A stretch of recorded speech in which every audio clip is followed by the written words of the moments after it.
اپنے گھر والوں کے درمیان ڈرا کرتے تھے، بس اللہ نے ہم پر احسان کیا اور ہمیں تیز گرم ہواؤں کے عذاب سے بچا دیا، ہم اس سے پہلے ہی اس کی عبادت کیا کرتے تھے، بے شک وہ محسن اور مہربان ہے۔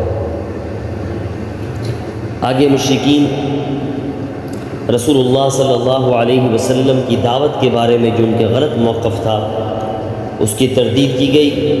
اللہ تبارک و تعالی ارشاد فرماتے ہیں، کیونکہ وہ مذاق اڑایا کرتے تھے حضور علیہ السلام کا، قرآن کا، اور کہتے تھے کہ حضور علیہ السلام کاہن ہیں، نعوذ باللہ، اور مجنون ہیں۔ اللہ فرماتے ہیں آپ اپنی دعوت کا سلسلہ جاری رکھیں، یہ آپ کا کچھ بھی نہیں بگاڑ سکتے۔ اور اللہ فرماتے ہیں اتنے احمق ہیں مشرک کہ فرشتوں کو اللہ کی بیٹیاں قرار دو، اس سے بڑی ان کی بے وقوفی کیا ہوگی۔ آگے سورہ نجم ترتیب کے اعتبار سے 53 نمبر، نزول کے اعتبار سے 23 نمبر، مکی صورت ہے، اس میں 62 آیات ہیں اور 3 رکوع ہیں۔ یہاں اللہ جل شانہ نے ستارے کی قسم کھائی، اسی مناسبت سے صورت کا نام سورہ نجم رکھا گیا۔ نجم ستارے کو کہتے ہیں۔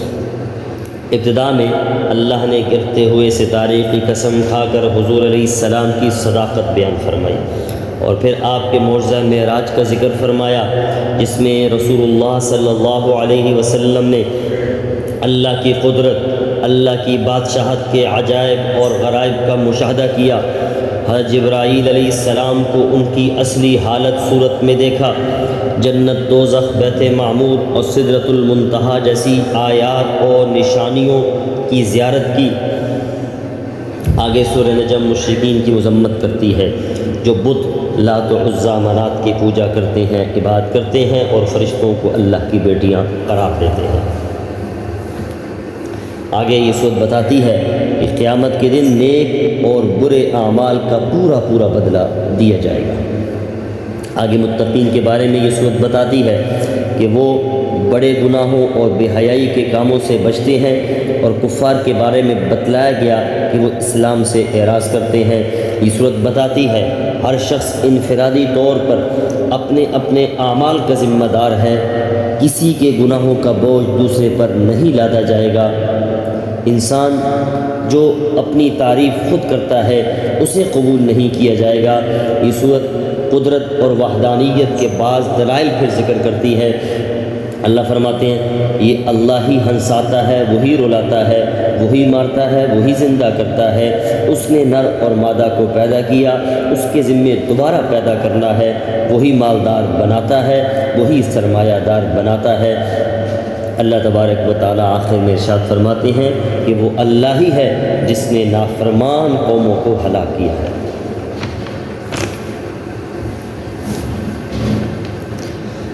آگے اللہ تبارک و تعالیٰ ارشاد فرماتے ہیں کہ مشرکین کی جو ان کا رویہ تھا اس کا ذکر کرتے ہوئے اللہ فرماتے ہیں کیا تم اس قرآن سے تعجب کرتے ہو اور ہنس رہے ہو، روتے نہیں ہو؟ اللہ فرماتے ہیں تم کھیل رہے ہو، کھیل کود میں پڑے ہو، تمہیں چاہیے کہ اب اللہ کے سامنے سجدہ کرو اور اسی کی عبادت کرو۔ آگے سورہ قمر مکی صورت ہے، ترتیب کے اعتبار سے 54 نمبر، نزول کے اعتبار سے 37 نمبر، آیات اس میں 55 اور اس میں 3 رکوع ہیں۔ وجہ تسمیہ اس کی پہلی آیت نمبر، اللہ تبارک و تعالیٰ ارشاد فرماتے ہیں اقتربت الساعۃ وانشق القمر، قیامت قریب آ پہنچی ہے اور چاند 2 ٹکڑے ہو گیا ہے۔ یہ حضور علیہ السلام کے معجزے کا ذکر ہے اور اسی مناسبت سے صورت کا نام سورہ قمر رکھا گیا۔ اس صورت میں یاد رکھی وعدے بھی ہیں، وعیدیں بھی ہیں، مومنوں کے لیے بشارتیں بھی ہیں، کفار کے لیے ڈراوے بھی ہیں، نصیحتیں اور عبرتیں بھی ہیں، نبوت اور رسالت، بعث بعد الموت اور قضاء قدر جیسے بنیادی عقائد بھی اس میں ذکر ہیں۔ قیامت کے قریب آ جانے کا مطلب یہ ہے کہ نبوت، رسول اللہ صلی اللہ علیہ وسلم کا زمانہ اس زمانے کے مقابلے میں بہت کم ہے جو حضور علیہ السلام سے پہلے گزر چکا۔ یعنی آدم علیہ السلام سے لے کر حضور علیہ السلام تک جو وقت گزر چکا، اب آگے قیامت میں اتنا وقت نہیں ہے۔ اور صحیح بخاری اور صحیح مسلم کی روایت ہے کہ حضور علیہ السلام نے شہادت والی انگلی اور درمیان والی انگلی اٹھاتے ہوئے ارشاد فرمایا مجھے اور قیامت کو یوں بھیجا گیا، نہیں درمیان میں کوئی اور زیادہ وقفہ نہیں رہ گیا۔ آگے ہمارے محبوب سرکار دو عالم صلی اللہ علیہ وسلم کا مشہور معجزہ شق قمر کا ذکر ہے کہ جب اہل مکہ نے حضور علیہ السلام سے معجزہ کا مطالبہ کیا تو آپ نے چاند کی طرف اشارہ فرمایا، چاند دو ٹکڑے ہو گیا اللہ کے حکم سے، لیکن جن کے مقدر میں ہدایت نہ تھی وہ کہاں ماننے والے تھے، اور آگے سے پھر کہنے لگے جناب یہ تو جادو کر دیا گیا۔ اللہ فرماتے ہیں ان کی حالت یہ ہے، یہ کوئی بھی معجزہ دیکھ لیں تو منہ پھیر لیں گے اور کہہ دیں گے کہ یہ پہلے سے ایک چلا آتا ہوا جادو ہے۔ اللہ نے حضور علیہ السلام کو حکم دیا کہ آپ ان سے راز فرمائیں اور اس دن کا انتظار کریں جب یہ قبروں سے اس حال میں کھڑے ہوں گے کہ ان کی آنکھیں جھکی ہوں گی، چہروں پر ذلت کی سیاہی چھائی ہوگی اور پکارنے والے کی طرف دوڑتے ہوئے جائیں گے، اور وہ خود کہیں گے یہ دن تو ہمارے لیے بڑا سخت ثابت ہوا۔ اس کے بعد یہ صورت کفار مکہ کو ڈراتی ہے کہ کہیں تم پر بھی ویسا ہی عذاب نہ آ جائے جیسا عذاب تم سے پہلی قوموں پر آیا، کیونکہ تم بھی انہی جرم کا ارتکاب کر رہے ہو جن جرائم کا ارتکاب پہلی قومیں کیا کرتی تھیں۔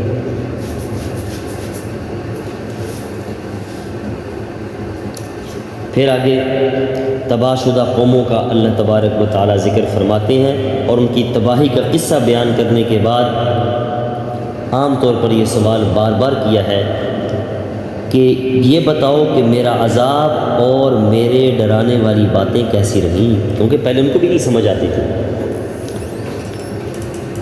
پھر اس کے بعد اللہ تبارک و تعالی نے ارشاد فرمایا اس کے بعد کہ قرآن کو سمجھنے کے لیے ہم نے آسان کر دیا، بس کیا کوئی ہے نصیحت حاصل کرنے والا؟ اب قرآن کے آسان ہونے کا مطلب کیا ہے؟ یہ ہے کہ اسے پڑھنا، قرآن کو حفظ کرنا، قرآن سے نصیحت حاصل کرنا اور اس پر عمل کرنا بڑا آسان ہے۔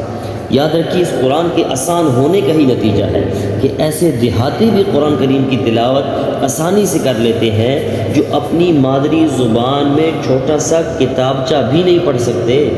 چھوٹے چھوٹے معصوم بچے جو اپنے سینوں میں ساری نزاکتوں اور قواعد کو ملحوظ خاطر رکھتے ہوئے قرآن کو محفوظ کر لیتے ہیں۔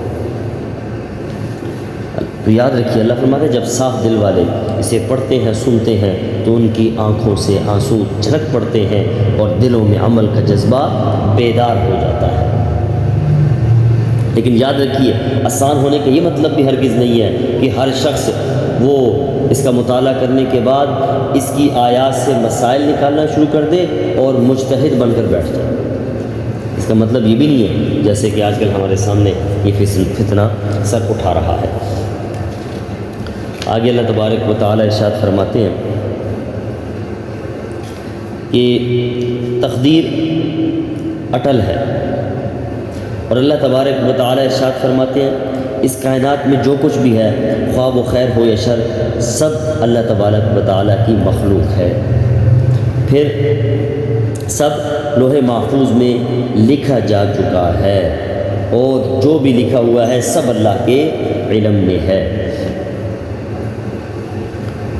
اور آگے اللہ تبارک و تعالی ارشاد فرماتے ہیں کہ کرامن کاتبین بھی ہیں جو ہمارے ہر عمل کو لکھ رہے ہیں، اس لیے کسی گناہ کو بھی چھوٹا سمجھ کر اس کا ارتکاب نہیں کرنا چاہیے اور کسی بھی نیکی کو حقیر سمجھ کر نہیں چھوڑنا چاہیے۔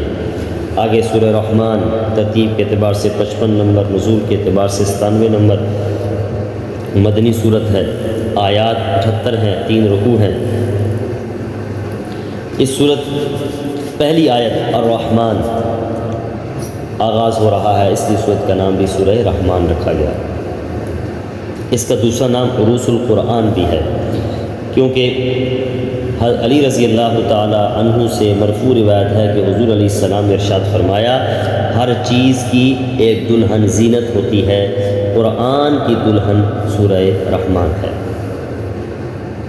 اس صورت میں اللہ تعالیٰ اپنی نعمتیں بیان فرماتے ہیں، جن میں سب سے پہلی نعمت قرآن کا اتارا جانا اور بندوں کو اس کی تعلیم دینا یقیناً یہ بہت بڑی نعمت ہے، کوئی مادی نعمت اس کا مقابلہ نہیں کر سکتی۔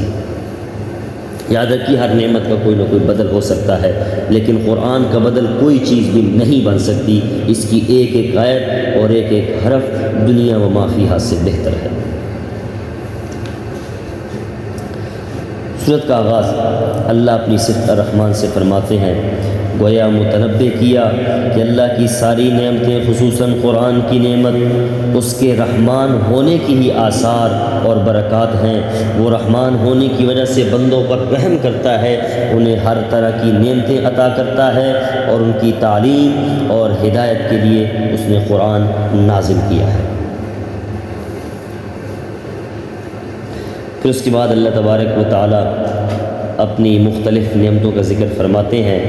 اللہ فرماتے ہیں سورج اور چاند جو اللہ کے ٹھہرائے ہوئے حساب سے اپنی اپنی منزلوں پر رواں دواں ہیں، ستارے اور درخت جو اللہ کے سامنے سجدہ ریز ہیں، زمین جسے مخلوق کے لیے کسی فرش کی طرح بچھونا بنا دیا گیا، مختلف میوے، اناج اور پھل پھول جن سے انسان فائدہ اٹھاتا ہے، میٹھے اور کھارے پانی کے دریا جو اپنی اپنی جگہ جاری ہیں، وہ موتی، جوان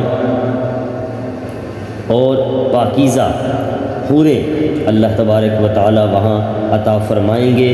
اور اللہ فرماتے ہیں بے شمار ایسے قیمتی خزانے ہیں جو یہ لوگ دریاؤں سے نکالتے ہیں اللہ کے حکم سے، اور پہاڑوں جیسی بلندی اور پھیلاؤ رکھنے والے وہ جہاز جو سمندروں میں چلتے ہیں، اور حمل و نقل کے ذرائع میں سے کل بھی سب سے بہتر ذریعہ تھے اور آج بھی بہترین ذریعہ ہیں۔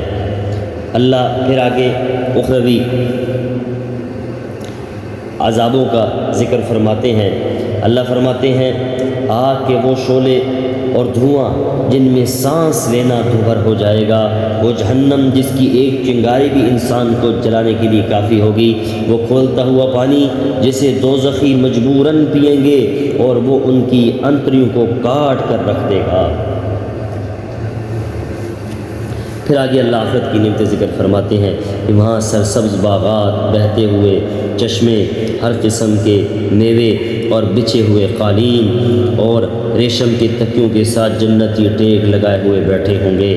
اور اللہ فرماتے ہیں ان کے علاوہ اور بھی باغات اور چشمے ان کے سامنے ہوں گے، اور اللہ فرماتے ہیں شرم و حیا اور حسن و جمال کا پیکر حوریں ان کو عطا کی جائیں گی۔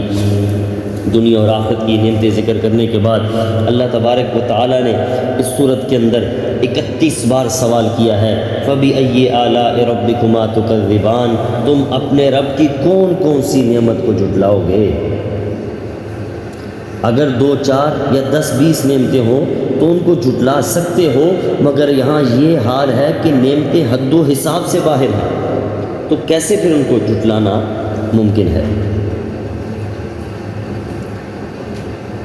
آگے اللہ تبارک و تعالیٰ یہاں پہ میں عرض بھی کرتا چلوں کہ اللہ تبارک و تعالیٰ نے جہنم کا بھی ذکر کیا، تو آگے ارشاد فرمایا کہ تم اللہ کی کون سی نعمتوں کو جھٹلاؤ گے؟ تو بعض کفار یہ اعتراض کرتے تھے کہ جناب یہ جہنم کا تذکرہ یہ کون سی نعمت ہے؟ یاد رکھیے پہلی بات تو یہ ہے کہ ظالموں، سرکشوں اور نافرمانوں کو عذاب دینا اللہ کے عدل کا تقاضا ہے، اور مظلوموں کے حق میں رحمت اور نعمت ہی ہے۔ اور دوسرا یہ کہ کفر اور شرک اور نافرمانی کا انجام پہلے سے ہی بندوں کو بتا دینا، یہ اللہ تبارک و تعالیٰ کا بہت بڑا احسان اور نعمت ہے۔